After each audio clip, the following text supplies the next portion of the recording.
Wally 10 muyimbi we-hip hop munyika yeZimbabwe appears in court as legal process begin pamhosva yaari kupomerwa. Kusangana kwatinoita zvakare pano pachannel yenyu Harare Networks patinobata nhau dzakasiyana-siyana dziri kuitika munharaunda nemunyika yedu yeZimbabwe, tichiti kana pane vachangosvika ndiwo nhau yataura tikabata zuva ranhasi. Baya button rakanzi subscribe nekutena notification bell. Zuva ranhasi tiri kubata nhau yemhosva yaWally 10 iri kutenderedzwa munyika yedu yeZimbabwe. Vazhinji vakainzwa iri kuinvolva iri kusanganisa nhau yemwana ane makore 14 years ekuberekwa. So nhau iyi mukutenderedzwa kwayo zvakaziviswa kunzi akasungirwa kuHatfield kunova kuri kumba kwake kwemuimbi uyo anozivikanwa kunzi Mukudzei Chitsama kana kuti Wally 10. Asi mukusungwa kwake nhau dziri kutenderedzwawo pataurikwawo mashoko akasiyana-siyana kunzi musikana uyu vaida kushuta music video, ndo mashoko ari kutaurika panhau iyi.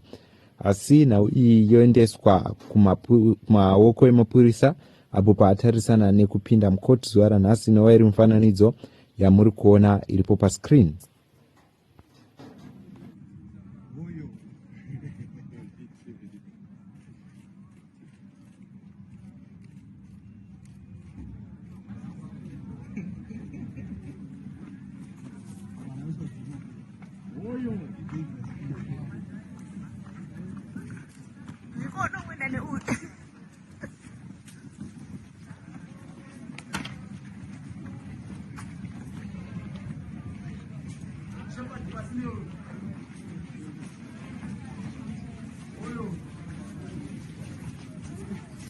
So mazvionera Wally 10 achipinda mukoti. According to New Zimbabwe, hip hop artist Mukudzei Chitsama, widely known as Wally 10, has appeared before the Harare Magistrate Court for an initial court appearing following the allegation that he have attracted widespread publications attention. According to a report circulating from the court, Wally 10 was escorted into the court premises by law enforcement officers before appearing before a magistrate. The case has generated significant discussions on social media, with many Zimbabweans closely followed the development.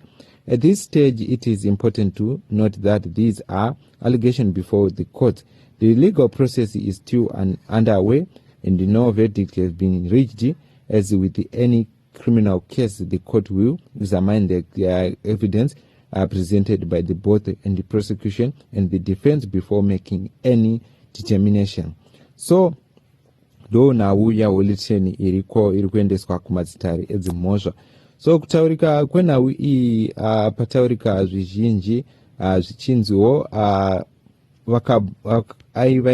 vairekodha esong inova esong iri kuzivikanwa yavari kuti remix yekure muri yeZimbabwe, ndo yaangawira munyika yeZimbabwe Wally 10 kuzorekodha. So ndo pari kutsanangurwa kunzi ndipo pakaitika chiitiko ichi, ende chiri kunzi chakaitika musi wa20 July 2026 pamusha waWally 10. Ende mukutsanangurwa kwazvo zvaita kuti veruzhinjiwo vaone mubvunzo, vaone zvakasiyana-siyana, sezvo muimbi uyu Wally 10 ane nhau dzake dzavakamonetsano nevakuru venyika yeZimbabwe dzanova dzaakamutaurawo achishoropodza hurumende iripo, asi iye akazomukumbira regerero. Vamwe vari kufunga kuti pamwe ndizvo zvadzosa kuti pagova nenyaya iyi, asi nhau yake yaasungirwa inhau yemwana ane 14 years inova iri kuendeswa mumatare edzimhosva yatarisirwa kutongwa nhasi. Ndiye Wally 10 wamanga muchiona achipinda mukoti, inova iri nhau yataurika.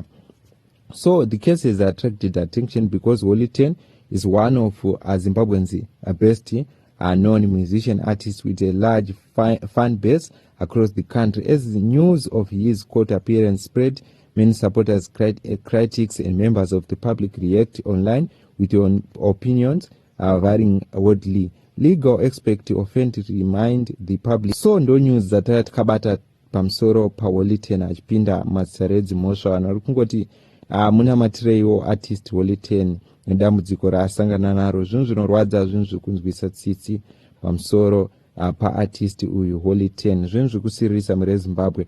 Ndidzo nhau dzataya tikabata pano tichikuzivisai zvizhinji, tichange tichikupai zvinenge zvabuda mukoti ndipo paharare networks patinouya nenhau dzakasiyana siyana tikutenda nekutsigira kwamaita.